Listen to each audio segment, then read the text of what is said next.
이사야 65장 1절에서 16절 말씀. 하나님을 향하여 구원을 요청하는 간곡한 기도에 대해서 하나님께서 이렇게 말씀하십니다. 즉 이방인들까지 넘치는 사랑으로 돌보시고 베풀어 주신 그 하나님께서 왜 이스라엘 백성들에게 그 긍휼과 은혜를 베푸시지 아니했을까요? 하나님은 당신의 잘못이 아닌 이스라엘 백성들의 잘못이라고 지적합니다. 하나님의 풍성한 은혜는 이방인들까지 넘쳐 흘렀음을 고백합니다. 65장 1절 말씀, 나를 구하지 아니하는 자들, 나를 찾지 아니하는 자들, 내 이름을 부르지 아니하던 나라, 즉 이방인들 나라에 하나님께서 내가 여기 있노라, 내가 여기 있노라 하였다는 것이죠. 이방에까지 흘러넘치는 하나님의 긍휼과 은혜가 이스라엘 백성들에게는 사라졌다는 겁니다. 그 이유가 2절부터 5절입니다. 이스라엘의 죄악과 폐역 때문이죠. 자기 생각과 자기 길을 걸어가는 자들, 즉 시온의 백성들입니다. 그러므로 하나님의 은혜는 이방인들까지 넘쳐 흘렀지만 이스라엘이 하나님의 은혜를 저버리고 폐역한 길을 걸었기에 심판은 당연했던 거라고 하나님께서 말씀하시는 것이죠. 2절 말씀 보십시오. 내가 종일 손을 펴서 자기 생각을 따라 옳지 않은 길을 걸어가는 폐역한 백성들을 불렀나니, 하나님께서 종일 손을 펴서 불렀답니다. 하나님은 종일 손을 펴서 이스라엘을 부르지만 이스라엘은 항상 노를 일으켰다는 거죠. 3절 말씀, 곧 동산에서 제사하며 벽돌 위에 분향하며 내 앞에서 항상 내 노를 일으키는 백성이라.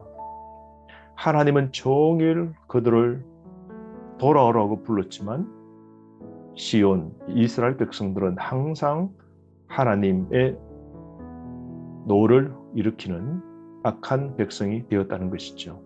즉 우상을 섬기고 하나님 앞에 근심, 걱정을 시키는 악한 일을 행했다는 겁니다. 오늘 이 하나님의 마음 보십시오. 종일 손을 펴고 백성을 불렀다라고 합니다. 돌아오기를 기다렸다는 거죠. 신약 성경에 나오는 탕자가 집을 나갔지만 그 탕자를 기다리는 아비의 심정처럼 하나님은 이스라엘 백성들이 돌아오기를 기다렸다는 것이죠. 여러분, 오늘도 하나님은 우리가 오기만 하면 만날 준비가 되어 있으신 겁니다. 잘못한 우리가 하나님께로 돌아오길 지금 또 하나님은 기다리고 계시는 것이죠. 이 이스라엘 백성들의 죄악이 무엇입니까? 우상을 섬겼던 것인데요. 4절입니다. 그들이 무덤 사이에 앉으며 은밀한 처소에서 밤을 지내며 돼지고기를 먹으며 가정한 것들의 국을 그릇에 담았다라고 합니다. 세 가지의 우상 숭배의 행위를 4절에서 말씀하고 있는데요. 3절 먼저 동산에서 제사하고 벽돌 위에 분향하는 것과 두 번째로 무덤 사이에 앉아서 은밀한 처소에서 밤을 지내는 것이었고, 즉 죽은 자와 접촉하기 위하여 무덤에 가서 계시받는 무속 행위를 했다는 거죠. 영매자들의 행동을 한 겁니다. 그리고 은밀한 처소에서 무슨 뜻입니까? 깊은 산이나 동굴에서 환상이나 꿈을 통해 계시를 얻으려는 행위였습니다. 여러분 기억하십시오. 은밀한 처소에서 악한 일을 할 때 하나님이 보시지 않을까요? 은밀한 처소에서 행한 것을 하나님은 다 기억하시고 때가 되면 심판과 보응으로 하나님이 갚으실 겁니다. 그러므로 오늘도 우리의 은밀한 행위를 은밀한 가운데 보고 계시는 하나님이 있음을 기억해야 됩니다. 그 당시 사람들이 부정한 짐승인 돼지를 잡아 고기를 먹고 제사를 드리는 이런 악한 일들을 행한 것이죠. 그래서 하나님께서 보응하시게 되는데요. 하나님의 심판이 선언됩니다. 5절부터 7절입니다. 5절에 보면 내 코의 연기요 종일 타는 불이로다. 하나님의 경노, 진노가 불꽃처럼 격렬했음을 말씀합니다. 자기 생각을 따라 옳지 않는 길을 걸어가는 우상 숭배자를 하나님이 행한 대로 대갚아 주실 것임을 말씀합니다. 6절 말씀, 보라 이것이 내 앞에 기록되었으니 내가 잠잠하지 아니하고 반드시 보응하되 그들의 품에 보응하리라. 여러분, 하나님 앞에 모든 행위가 기록된다 그러지 않습니까? 오늘 우리가 어떻게 살아야 될까요? 코람데오 신전의식으로 살아야 됩니다. 즉 하나님 앞에서 산다는 걸 잊지 말아야 됩니다. 오늘 내 행위가 기록됩니다. 반드시 죄는 보응받게 됩니다. 오늘도 하나님의 심판이 임하기 전에 하나님의 경고를 들읍시다. 내 삶이 빠짐없이 하나님 앞에 기록되고 있음을 잊지 말아야 됩니다. 오랫동안 인내하신 하나님이 진노하셔서 그들의 세대에 마침내 임하게 된 것이죠. 7절 하반절에 그러므로 내가 먼저 그들의 행위를 헤아리고 그들의 품에 보응하리라. 여호와가 말하였느니라. 여러분, 신앙을 지킨 자들은 남고 하나님의 은혜를 받지만 우상을 섬기고 악을 행하면 반드시 하나님의 심판 받게 됨을 잊지 말아야 됩니다. 특별히 하나님께서는 이 악한 세대 가운데서도 구별되어 거룩하게 사는 여호와의 종들과 우상 숭배자들의 삶을 가르십니다. 이 두 부류는 대조적인 운명을 맞이하게 되는데요. 여호와의 종들을 향한 하나님의 축복이 8절 말씀 이렇게 표현합니다. 여호와께서 이와 같이 말씀하시되 포도송이에는 접이 있으므로 사람들이 말하기를 그것을 상하지 말라 거기 복이 있느니라 하나니 나도 내 종들을 위하여 그와 같이 행하여 다 멸하지 아니하고 라고 그러죠. 접이 있는 포도송이는 귀하게 다루죠. 그것처럼 하나님께서도 오늘 우리를 어떻게 하신다고요? 8절 나도 내 종들을 다 멸하지 아니한다 말씀하십니다. 접이 있는 포도송이를 농부이신 하나님은 끝까지 챙기시는 겁니다. 오늘 종말 시대에 폐역과 가정의 우상을 버리고 남은 자로 기업을 얻을 자로 분별하며 살아야 됩니다. 로마서 12장 1절 2절 말씀을 다시 한번 찾아보십시오. 우리는 극상품의 포도송이처럼 좋은 열매를 맺는 삶을 살아야 됩니다. 9절부터 10절은 신실한 종들을 향한 하나님의 4가지 약속인데요. 하나님 앞에 남은 자로 극상품의 포도송이처럼 거룩하게 신앙의 삶으로 순종으로 살아갈 때에 주시는 약속 9절 10절인데요. 첫 번째로 야곱 중에서 기업 얻을 자를 낼 겁니다. 약속의 땅을 주신다는 것이죠. 두 번째로 9절 하반절에 그곳에 정착하도록 하나님이 인도하실 겁니다. 세 번째로 10절인데요. 땅을 비옥하게 만들어 주시고요. 네 번째로 10절 하반절에 그 땅을 소유하도록 하시겠다는 겁니다.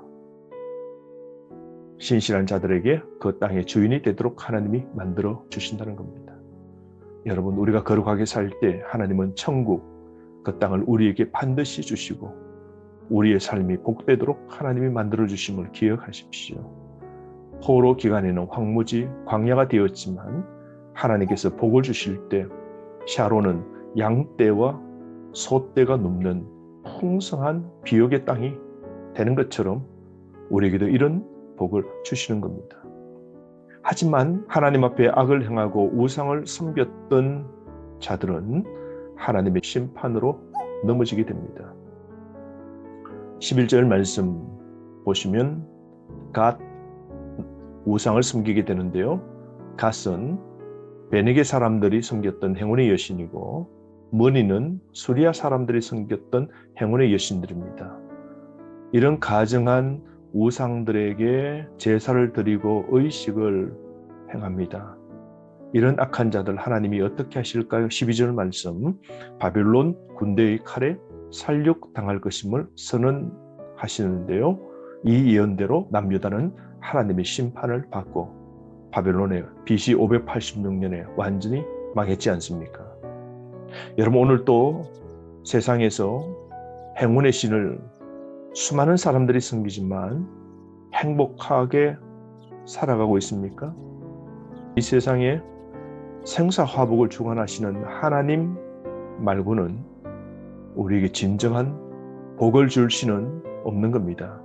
그러므로 하나님의 세상의 헛된 파랑새를 쫓지 마십시오. 여러분, 주님 외에는 이 땅에 진정한 복이 없는 겁니다. 13절부터 15절은 여호와의 종들과 우상 숭배자들을 대조하는데요. 두 가지 길만이 우리 인생에게 있음을 말합니다. 첫 번째는 말씀에 순종하는 길입니다. 말씀에 순종하며 살아가는 종들의 길은 복됩니다. 하나님이 복을 주실 겁니다. 그러나 하나님을 버리고 우상 숭배하는 불순종의 길은 망하게 됩니다.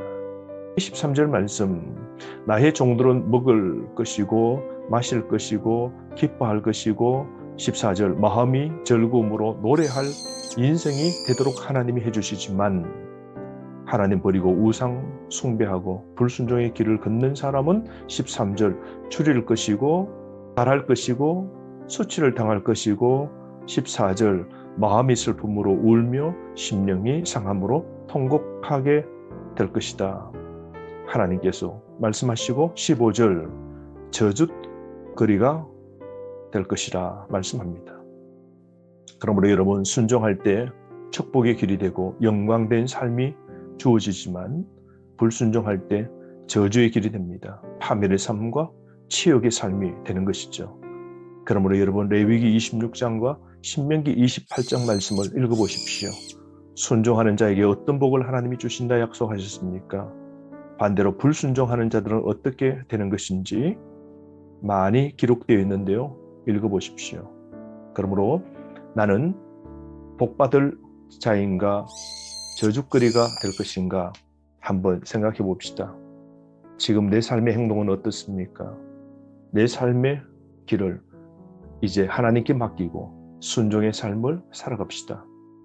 16절 말씀처럼 여호와의 종들에게는 결론적으로 권면하는데요.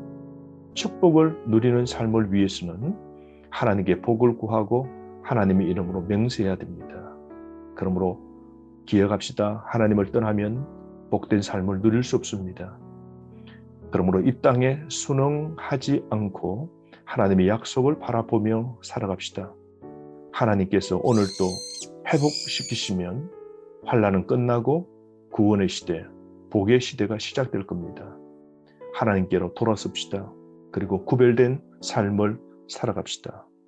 바로 이 말씀으로 승리하십시오.